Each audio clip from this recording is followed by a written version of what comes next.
संतांच्या भागवत वारकरी संप्रदायामध्ये घुसखोरीचं प्रकरण सध्या सुरू आहे। मनुवादी विचाराची, धर्मांध विचाराची, प्रतिगामी विचाराच्या लोकांनी घुसखोरी केलेली आहे।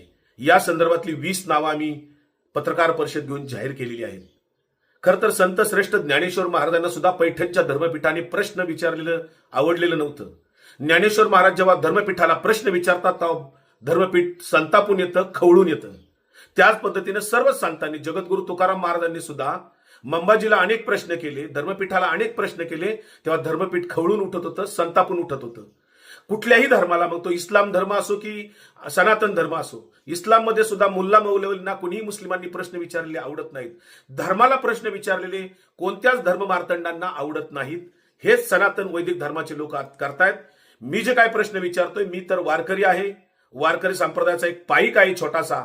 संतांच्या विचाराचा प्रचार प्रसार करतोय आम्ही, आणि म्हणून संतांच्या विचाराने आम्ही जेव्हा बोलत असतो तेव्हा सनातन धर्माच्या लोकांचं पित्त उसळतं, कारण त्यांना वर्णवर्चस्ववाद इथं रुजवायचा आहे।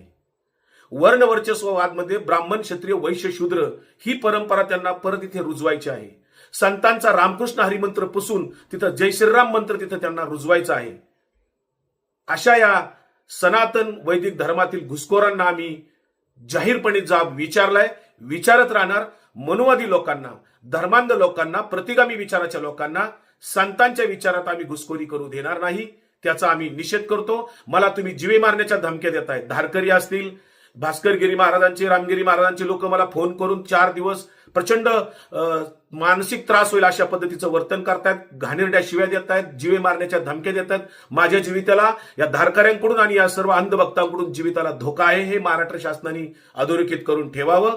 त्याचबरोबर तुमच्या धमक्यांना आम्ही भीक घालत नाही, कदापि भीक घालत नाही। मी जे काही मुद्दे मांडले, घुसखोरीबद्दल बोललोय पत्रकार परिषद घेऊन, त्याला समस्त वारकऱ्यांनी प्रतिसाद दिलेला आहे।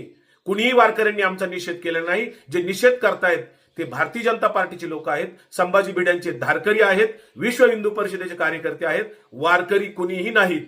त्यामुळं संतांच्या वारकरी संप्रदायातल्या घुसखोरीला आम्ही पुढच्याही काळामध्ये सातत्याने रोखण्याचा प्रयत्न करू, संरक्षित मार्गाने करू, सहिष्णुतेच्या मार्गाने करू। आम्ही हिंसेचा वापर करणार नाही आणि हिंसेला आम्ही घाबरणार पण नाही।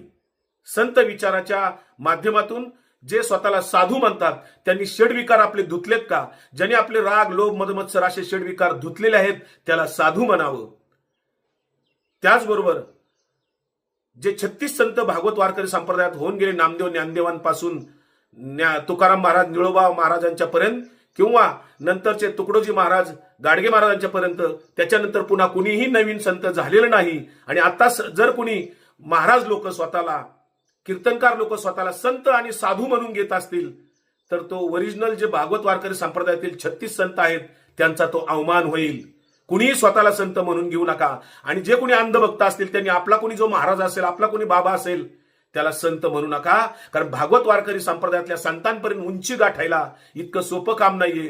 कुणी बोंधुगिरी करून, कुणीही आचार विचारात मेळ नसलेल्या लोकांनी, बोलतात तसं न वागणाऱ्या लोकांनी, ज्यांच्या प्रचंड प्रॉपर्ट्या बनल्यात ज्या महाराजांच्या, त्यांना तुम्ही संत म्हणून ओरिजिनल संतांचा, मूळ संतांचा अवमान करू नका, हेही मी सामान्य जनतेला नम्रपणे आवाहन करतो। पंढरपूरच्या पांडुरंगाला मी विनंती करतो की माऊलींचं जे पसायदान आहे ते अंमलात येण्यासाठी सर्व वारकऱ्यांना शक्ती द्यावी। मला ज्या ज्या वारकरी संतांच्या, वारकऱ्यांच्या पाईकांनी, महाराज मंडळींनी, कीर्तनकारांनी फोन करून पाठिंबा दिला, या विचाराला, भूमिकेला समर्थन दिलं, त्या सर्वांचा मी आभारी आहे। महाराष्ट्र शासनाला मी विनंती करतो, पोलीस खात्याला मी विनंती करतो, माझ्यावर जे काही खोटे गुन्हे, ठिकठिकाणी खोटे आरोप करून दाखल करण्याचा जो प्रयत्न चाललाय त्याची शहानिशा करावी। माझ्यावर खोटे गुन्हे दाखल करून माझी लढाई थांबणार नाही। मी जेलमध्ये बसायला तयार आहे, वकील देणार नाही, जामीन देणार नाही, दंड देणार नाही, कारण मी कुठला गुन्हाच केलेला नाही। सत्याग्रही पद्धतीने महात्मा गांधींच्या मी या लढ्याचा त्या ठिकाणी सामना करेल। मला कोणी धमक्या देऊ नयेत। पोलीस प्रशासनाने धमक्या देणाऱ्यांची, मला फोन करून त्रास देणाऱ्यांची तात्काळ कायदेशीर कारवाई करून बंदोबस्त करावा। देवेंद्र फडणवीसांनी आपल्या पिलावळीला आवरावं। त्याचबरोबर जो काही मनुवाद आहे, या मनुवादी विचाराच्या लोकांनी वारकरी संप्रदाय हायजॅक करण्याचा जो प्रयत्न केलाय त्यालाही आम्ही रोखल्याशिवाय राहणार नाही। धन्यवाद।